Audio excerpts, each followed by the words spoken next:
मेरे अजीज दोस्तों और बुजुर्गों, वतन अजीज में हम देख रहे हैं कि जो लोग जंजीरों में हैं उनको गोली मार दी जा रही। जो लोग जंजीरों में हैं उनको गोली मार दी जा रही है। जो लोग पुलिस की कस्टडी में हैं उनको मार दिया जा रहा है। और फिर यह कहा जा रहा है कि नहीं नहीं आप सब अच्छे हैं, सेफ है। अमेरिका जाकर बोला जाता है, यह पैगाम दिया जाता है, you are good and happy, yes we are good and happy, मगर आपसे खुश नहीं है जो हुक्मरान है। अरे हथकड़ियों में है, जंजीरों में है और गोली मार रहे हैं। हम पूछना चाहते हैं हुक्मरानों से, दिल्ली के नकली बादशाह से पूछना चाहते हैं, बताओ ये क्या हो रहा है। उत्तर प्रदेश के उनसे पूछना चाह रहे हैं, महाराज से, जो अपने आप को महाराज बोलते हैं, ये क्या हो रहा है।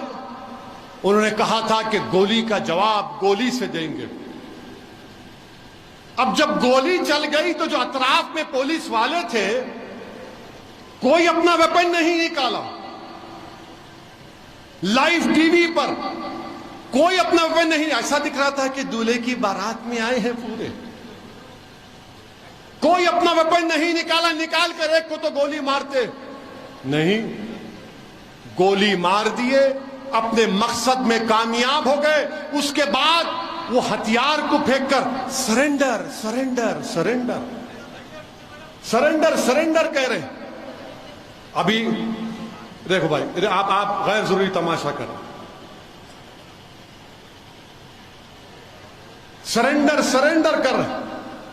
हम ये पूछना चाह रहे हैं, वो जो तफंचा, जो रिवॉल्वर इस्तेमाल हुई, ज़ेगना एफ, वो कितने की बंदूक है मालूम आपको? वेपन एक 8 लाख रुपए की है।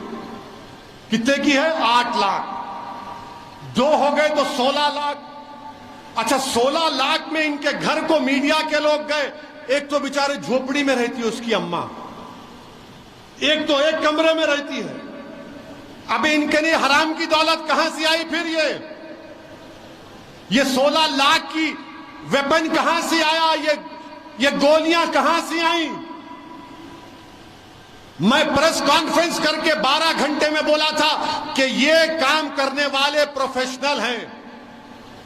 जिस तरीके से मार रहे थे, अगर कोई रिवॉल्वर चलाना जानता है तो वो बताएगा कि जिस हाथ का उनका पोजीशन था, जिनका उनका जिस्म का वजन था, जब गर्दन झुकाकर मार रहे थे, वो बता रहा है कि वो प्रोफेशनल है। मैंने कहा था इस बात को, और 2 दिन पहले हिंदुस्तान टाइम्स के अखबार में एक रिपोर्ट आई कि एक पुलिस के आईजी हैं विजय शंकर सिंह ने कहा कि इनको कम से कम 1 महीने की ट्रेनिंग दी गई थी।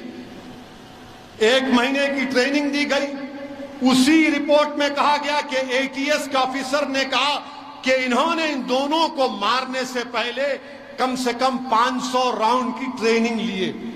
और एक भारत का एक मशहूर शूटर है, माने जो कंपटीशन में जाता है, अजय विक नाम है, उसने कहा कि जिस तरीके से एक हाथ से मारते हैं, एक हाथ से वही मार सकता जो बड़ा प्रोफेशनल होता है, वरना 2 हाथ से मारते हैं।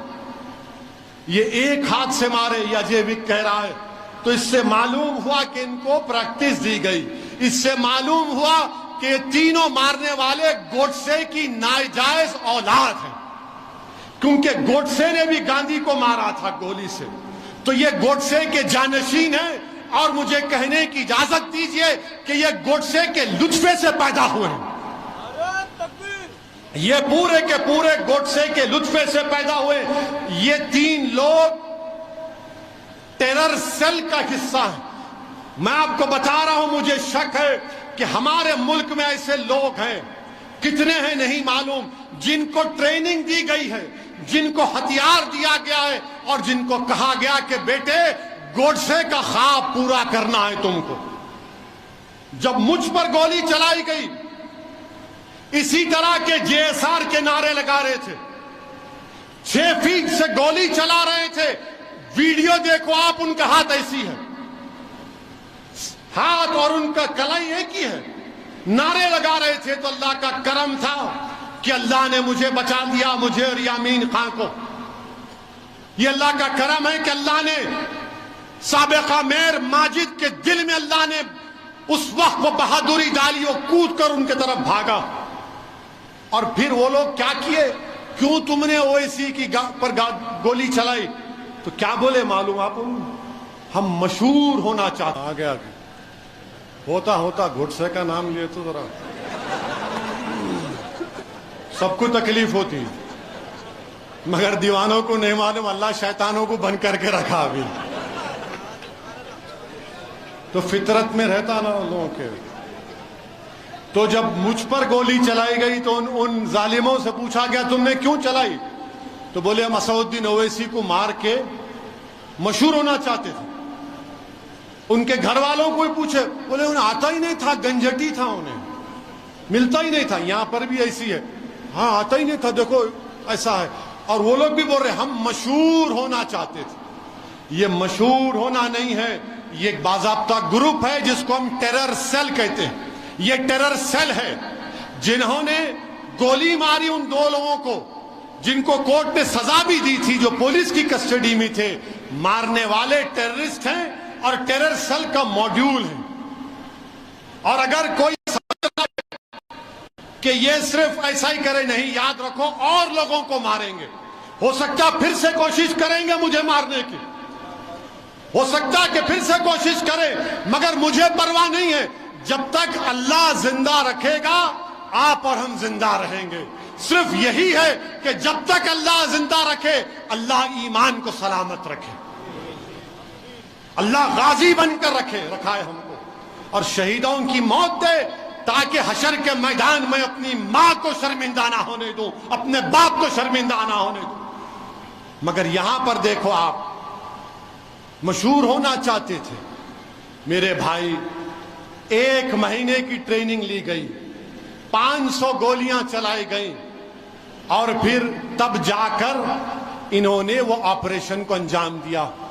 अब हम पूछना चाह रहे बरसरे इख्तिदार जमात के, हमारे मुल्क के प्रधान सेवक से, उत्तर प्रदेश के वजीर आला से, ये कैसा हुआ? और उन पर यूएपीए क्यों नहीं लगा? उन पर यूएपीए क्यों नहीं लगा? इस पर कोई जवाब नहीं देंगे। इनको हथियार किसने दिया? 8-8 लाख की वेपन किसने दिया? आप खुद कह रहे हैं ना, ये तो चिंदी चोर जो बोलते हम लोग। इनके पास घर में इनके छत नहीं है, 8 लाख का वेपन कौन दिया? बोलो। नहीं बोलेंगे। अच्छा, फिर उत्तर प्रदेश के चीफ मिनिस्टर से हम पूछ रहे हैं, आपको खत मिल गया होगा जिसमें एक मरने वाले ने लिख कर दिया कि मैं उत्तर प्रदेश के मुख्यमंत्री को और सुप्रीम कोर्ट के सीजीआई को खत भिजा दूंगा अगर मैं मर जाऊंगा। तो कौन वो आदमी है जो मेरी मौत का सबब बना? आप बताओ। खत तो आपको पहुंच गया होगा, कौन लिया ये जान इन लोगों की? कौन लिया इनकी जान? बताओ। ये टेररिस्ट हैं, याद रखो आप। ये रेडिकलाइज हो चुके हैं, ये गोडसे के नक्शे कदम पर चल रहे हैं। अरे हुकूमत करने वालों, रोको इन लोगों को। याद रखो, अगर तुम नहीं रोकोगे तो ये आग है, ये दीमक है, मुल्क को खोखला कर देंगे ये लोग। तुम हुकूमत में आज हो, कल नहीं होगे तो क्या होगा? बताओ। फिर हम मुतालबा करते हैं कि वो नाम क्या है, बताओ आप। और फिर मेरे अजीज दोस्तों और बुजुर्गों, पुलिस तो माशाअल्लाह उस वक्त एक गोली नहीं मारी, सस्पेंड कर दिया उन लोगों को। अब वो बेचारे क्या है नहीं मालूम। और फिर आप देखते हैं कि जुनैद नसीर को मारा गया। मुझे यकीन है कि जुनैद नसीर की रूहें भी पुकार कर हमसे कह रही हैं कि हमको नाहक मारा गया, हमको इसलिए मारा गया क्योंकि हम मुसलमान थे। मगर जुनैद और नसीर की रूहें पुकार कर कह रही हैं कि हमने दीन हक की राह में अपनी जानों को कुर्बान कर दिया। तुम अपने हौसलों को बुलंद रखो।